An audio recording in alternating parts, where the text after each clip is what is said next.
At P-Space.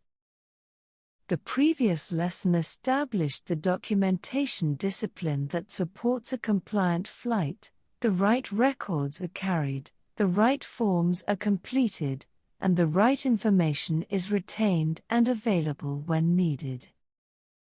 In practical terms, that work prevents crews from starting a flight with missing evidence, unclear status, or weak preparation.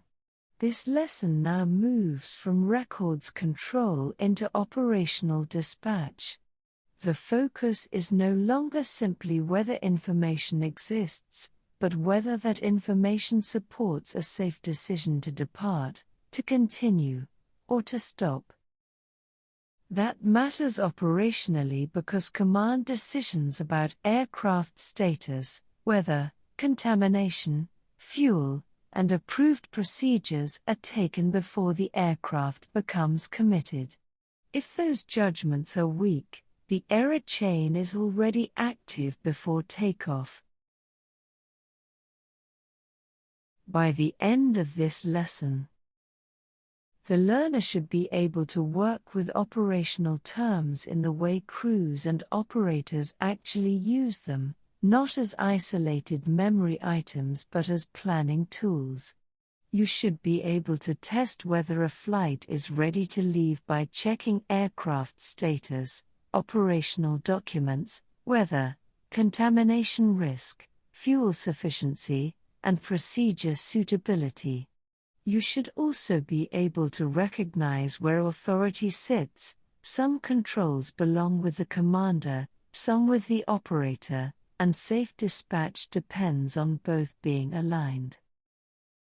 Throughout the lesson, the aim is practical judgment, error prevention, and disciplined use of approved margins rather than retrospective correction after the aircraft is already committed. Before departure, responsibilities are shared but not interchangeable. The operator provides the controlled framework, approved procedures, operational documentation, fuel policy, current route information, and the procedure environment within which the flight may be conducted. The commander then uses that framework to judge the specific flight in front of them. That includes the aircraft's actual technical condition, the current weather picture, any contamination threat, the fuel carried, the crew and passenger context, and whether the flight may proceed safely and compliantly. A common mistake is to assume that because the operator has produced a plan, the command judgment is complete. In reality, dispatch readiness exists only when the plan and the live operational picture still agree. Operational terms matter because they change what is planned, what is carried, and what decisions remain available later. Takeoff alternate, en route alternate, destination alternate, isolated aerodrome, suitable aerodrome, contingency fuel, and final reserve fuel are not labels to recite, they are decision anchors. They tell the crew what options exist if conditions deteriorate, if return is not possible, if the destination cannot be used, or if the route exposes the flight to fewer diversion choices. The practical discipline here is to ask a simple question each time one of these terms appears: what future decision is this term trying to protect? Once that question is clear, the planning logic becomes much more reliable. When the aircraft has departed but cannot sensibly return to the departure aerodrome, the takeoff alternate becomes the planned answer to the immediate problem. Operationally, this matters because the crew may face an abnormal situation at a point where climb, fuel state, and nearby weather all matter, and there is no time to start inventing a solution. The key planning habit is to treat this as a pre-departure protection, not as a convenient extra. If the departure aerodrome cannot support the required landing back shortly after takeoff, the alternative option must already be identified, suitable, and placed into the operational plan. As the flight moves away from departure, the planning question changes. The issue is no longer only where to land immediately after takeoff, but which aerodromes remain usable if the aircraft must divert later because of an emergency, a system issue, a medical event, or a route disruption. En route alternates therefore protect the middle part of the flight. They are especially important where the route gives fewer easy choices, such as long sectors or operations across remote or exposed areas. The operational point is simple: the route is not judged only by the destination, it is judged by the quality of the escape options available while the aircraft is still traveling toward it. Near the end of the flight, the planning protection shifts again. If landing at the planned destination becomes inadvisable or impossible, the flight needs a destination alternate that can actually support the diversion. That is where suitable aerodrome thinking becomes operationally important. Suitability is not a decorative label, it means the aerodrome is available, operationally compatible, within the required weather limits for the expected time, and not blocked by known restrictions that make it unusable for the task. The discipline here is to avoid treating an alternate as merely present on paper. An alternate only protects the flight if it remains usable when the aircraft may need it. Some destinations create a much stricter planning problem. Because the fuel required to reach a suitable alternate makes simple return logic unrealistic once the flight passes a certain stage. That is the operational challenge behind isolated aerodrome planning. The crew and operator must think ahead to a point where the decision structure changes. Once past that stage, the flight may be committed to continuation rather than easy reversal. That does not remove discipline, it increases it. The fuel carried, the quality of the destination information, and the reliability of the selected strategy all matter more because there may be fewer forgiving options later. Fuel planning is a structured build, not a single number copied into the flight plan. The departure fuel must protect different parts of the operation for different reasons. Taxi fuel covers expected ground movement before takeoff. Trip fuel supports the planned route to destination. Contingency fuel protects reasonable variation from the plan. Alternate fuel protects the diversion if one is required. Final reserve fuel protects the last protected holding margin and is not there to make an optimistic plan work. Depending on the operation, further fuel may also be needed for holding, delay, extended conditions, or command judgment. The operational habit is to ask what each layer is protecting, because that prevents one layer from being casually assumed to replace another. Once the fuel build is visible, the next discipline is to understand that not all margins exist for the same purpose. Contingency fuel absorbs reasonable variation. Final reserve fuel protects the last safeguarded margin and should not be treated as routine operational convenience. Additional fuel may be required where specific risk justifies it, such as uncertainty about conditions or expected delay. Discretionary fuel reflects command judgment on top of the approved policy, not a substitute for policy itself. A common misunderstanding is to speak about fuel as though it were a single pool available for casual redistribution. Safe fuel management starts by respecting why each portion was carried in the first place. During flight preparation, the commander must start with the actual condition of the aircraft allocated to the flight.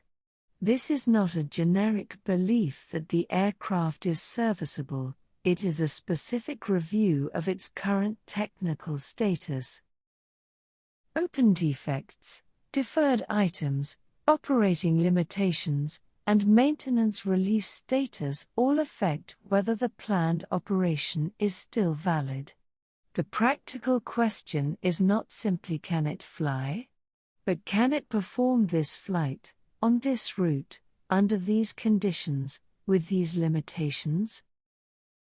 That mindset prevents a common failure in pre-flight judgment, where technical acceptability is considered in isolation from the operational task it must support. The previous lesson covered documentation control. Here the commander uses the discipline as an operational readiness check. Required documents, relevant manuals, the operational flight plan, load and trim information, technical records, weather, NOTAMs, maps, charts, and navigation data must not only exist but be current, valid, and available for use. Operationally, the risk is not only missing paperwork.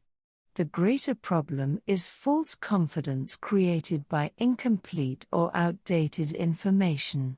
When crews prepare from stale, partial, or inaccessible data, the flight may look organized while key protections are already weakened. The commander's pre-flight assessment must bring several strands together. Weather is reviewed for departure, route, destination, and alternates. NOTAMs may change availability or suitability. Runway condition and contamination affect performance margins. Crew qualification, fitness, and readiness matter. Passenger considerations may add operational constraints, including the need for briefing and supervision.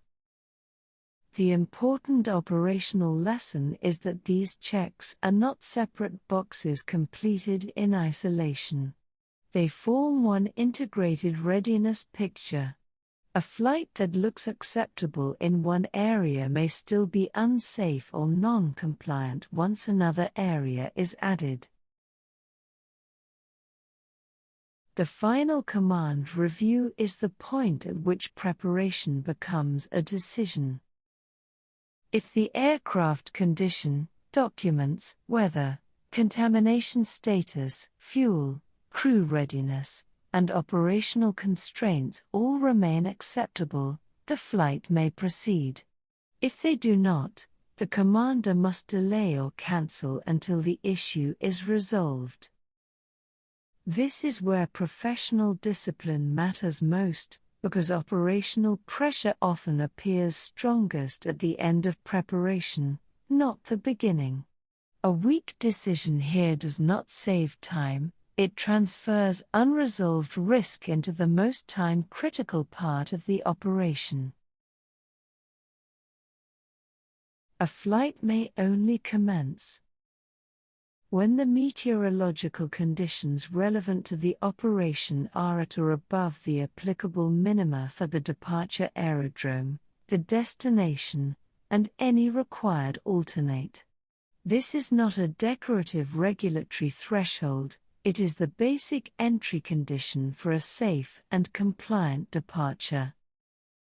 Operationally, the commander must use observed and forecast information in a disciplined way and resist optimistic interpretation. A frequent error is to focus on only one aerodrome, usually departure, while giving insufficient weight to the destination or alternate picture that the flight will eventually depend upon. Once airborne, whether judgment continues. A flight may continue toward destination only when the available reports and forecasts support the expectation that conditions at arrival will be at or above the required minima. For aeroplane operations, there is also a critical approach protection. The approach must not be continued below 1,000 feet above aerodrome elevation unless the latest weather information supports landing within the applicable minima. Operationally, this prevents the crew from sliding into commitment through habit or optimism. The message is that continuation is conditional, not automatic. Before takeoff. Reported visibility or runway visual range must support the applicable takeoff minima for the operation. Where the minima rely on RVR, the relevant readings must be available and serviceable for the runway used. In lower visibility operations, there is a further operational layer. The crew, aircraft, and operator approval must support that type of departure. The important judgment is to avoid reducing this subject to a single visibility number. The number matters, but so do the approval basis, equipment readiness, and the integrity of the supporting system. Ground contamination control starts from a strict operational principle. Before takeoff, the aircraft's critical surfaces must be free from ice, frost, snow, or other contamination unless an approved specific framework says otherwise. The reason is practical, not cosmetic. Contamination changes aerodynamic performance, degrades controllability, and distorts the assumptions on which takeoff safety is based.